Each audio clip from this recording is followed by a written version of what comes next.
ఏపీలో ఎన్నికల తర్వాత చోటు చేసుకున్న హింసాత్మక ఘటనలపై ప్రత్యేక దర్యాప్తు బృందం వేగవంతం చేసింది. హింసాత్మక ఘటనలపై దర్యాప్తు కోసం ఏర్పాటు చేసిన 13 మంది అధికారులతో కూడిన సిట్ పల్నాడులో పాటు రాయలసీమ జిల్లాల్లో పర్యటిస్తోంది. మాచర్ల, గురజాల, నర్సరావుపేట, తాడిపత్రి, చంద్రగిరి నియోజకవర్గాల్లో చోటు చేసుకున్న హింసపై సిట్ బృందం ప్రధానంగా దర్యాప్తు చేస్తోంది. తిరుపతి పద్మావతి యూనివర్సిటీలో దాడి జరిగిన ప్రాంతాన్ని సిట్ అధికారులు పరిశీలిస్తున్నారు.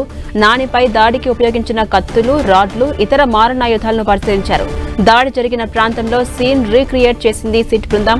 దాడి ఎలా చేశారు, ఎంతమంది వచ్చారు, ఆయుధాలు కలిగిన వాహనాలను స్ట్రాంగ్ రూమ్ లోపలికి ఎలా అనుమతించారని స్థానిక అధికారులను సిట్ డీఎస్పీ రవి మనోహరాచారి ప్రశ్నించారు. పల్నాడు జిల్లా మాచర్ల నియోజకవర్గంలో రెండో రోజు సిట్ అధికారులు దర్యాప్తు చేస్తున్నారు. కారంపూడిలో పర్యటిస్తున్న సిట్ బృందం పోలింగ్ రోజు జరిగిన అల్లర్లు, కారంపూడి పోలీస్ స్టేషన్లో నమోదైన కేసుల డీటెయిల్స్ ను అడిగి తెలుసుకుంటోంది. కారంపూడి సీఐ నారాయణ స్వామి నుంచి ఈ వివరాలు తెలుసుకుంటున్న సిట్ బృందం టీడీపీ, వైసీపీ వర్గీయులు ఇచ్చిన ఫిర్యాదులపై ఆరా తీస్తోంది. ఇక అనంతపురం జిల్లా తాడిపత్రి పట్టణంలో పోలింగ్ రోజు మరుసటి రోజు జరిగిన అల్లర్లపై విచారిస్తోంది సిట్ బృందం. ఏసీబీ డీఎస్పీ శ్రీనివాసరావు, మరో డీఎస్పీ శ్రీనివాసరావు, సీఐ భూషణ్ నేతృత్వంలోని సిట్ అధికారులు పోలింగ్ రోజు ఓం శాంతి నగర్లో టీడీపీ, వైసీపీ నాయకుల మధ్య జరిగిన రాళ్ల దాడి సంఘటనా స్థలాన్ని పరిశీలించి వివరాలు సేకరించారు. ఇక పోలింగ్ మరుసటి రోజు టీడీపీ సీనియర్ నాయకుడు సూర్యముండి నివాసం వద్ద వైసీపీ, టీడీపీ కార్యకర్తల మధ్య జరిగిన రాళ్ల దాడి సంఘటనా స్థలాన్ని పరిశీలించారు. జేసీ ప్రభాకర్ రెడ్డి, ఎమ్మెల్యే కేతిరెడ్డి పెద్దారెడ్డి నివాసాల ముందర ఉన్న జూనియర్ కాలేజీ గ్రౌండ్లో జరిగిన రాళ్ల దాడి సంఘటనా స్థలానికి చేరుకుని స్థానిక అధికారులతో వివరాలు సేకరించింది సిట్ బృందం. మరోవైపు అల్లర్లు జరిగిన ప్రాంతాల్లో నమోదైన ఎఫ్ఐఆర్లు పరిశీలించి అవసరమైన చోట అదనపు ఎఫ్ఐఆర్లను సిట్ నమోదు చేయబోతోంది. అయితే కొందరు పోలీసులు ఇప్పటికే ఎఫ్ఐఆర్లో పలు సెక్షన్స్ మార్చే ప్రయత్నం కూడా చేస్తున్నట్టుగా సిట్ గుర్తించింది. ఇక హింసాత్మక ఘటనలకు సంబంధించి సీసీ కెమెరాలు సహా అన్ని ఆధారాలను సిట్ బృందం పరిశీలిస్తోంది. ఆయా జిల్లాల్లో సిట్ అధికారులు దర్యాప్తు అనంతరం సిట్ సారథి వినీత్ బ్రిజ్లాల్ ఈ నెల 20న ఈసీకి నివేదిక ఇవ్వబోతోంది.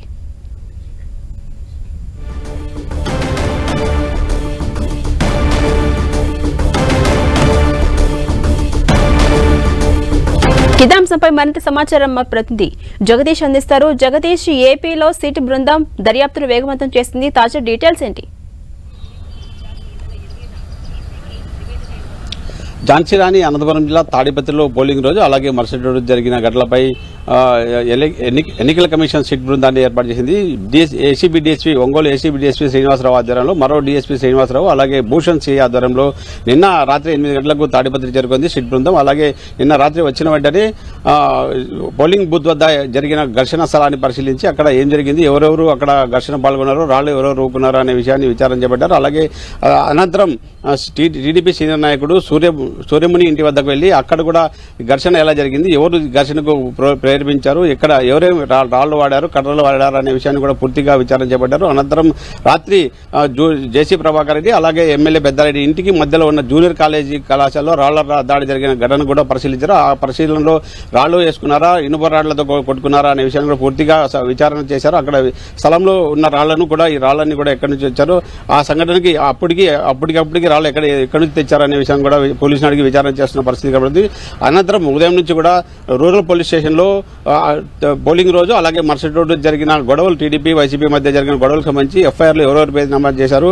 ఎవరెవరు ఎక్కడెక్కడ ఎవరెవరి మీద ఏ సెక్షన్ల మీద కేసులు కట్టారన్న దాని మీద పూర్తిగా విచారణ చేపట్టారు సిట్ బృందం. అలాగే తదనంతరం ఇప్పుడు కూడా జేసీ ప్రభాకర్ రెడ్డి ఇంటి వద్దకు వెళ్లి అక్కడ విచారణ చేసే అవకాశం ఉంది. తదనంతరం ఎమ్మెల్యే పెద్దారెడ్డి ఇంట్లో పోలీసులు చేసిన దౌర్జన్యం, అలాగే డోర్లు పగలగొట్టి లోపల ఫర్నిచర్ ధ్వంసం చేసి సీసీ కెమెరాలు ధ్వంసం చేసిన ఘటన కూడా పూర్తిగా పరిశీలించి దాని మీద కూడా విచారణ చేసి చర్యలు తీసుకునేటట్టు కూడా సమాచారం అందుతుంది. ఈ నేపథ్యంలో సిట్ బృందం ఈ రోజు సాయంత్రం రాత్రి వరకు కూడా తాడిపత్రి పట్టణంలోనే ఉండి మొత్తం పూర్తిగా విచారణ చేసిన తర్వాత ఈ ఘర్షణ కారణాలు, ఒక్కసారిగా ఘర్షణకు పొద్దున సాయంత్రం లోపల ఆ పక్క ఈ పక్క 2000 మంది ఎలా వచ్చారు, చుట్టుపక్కల గ్రామం నుంచి పోలీసులు ఏం చేశారు, ఎవరు ఎక్కడెక్కడి నుంచి వచ్చారు, ఈ ఘర్షణలో ఎవరెవరు పాల్గొన్నారు, అందరి మీద చర్యలు తీసుకున్నారు లేదా, పోలీసుల పాత్ర ఎంత ఉంది, అటు పొలిటికల్ నాయకుల పాత్ర ఎంత ఉంది అనే దాని మీద పూర్తిగా సిట్ బృందం విచారణ చేస్తుంది. పూర్తి విచారణ చేసిన తర్వాత ఈ రోజు సాయంత్రం తిరిగి విజయవాడకు వెళ్లే అవకాశం ఉందంటూ కూడా పూర్తిగా సమాచారం ఉందని చెప్పొచ్చు. Jhansi Rani. Right, thank you Jagadish.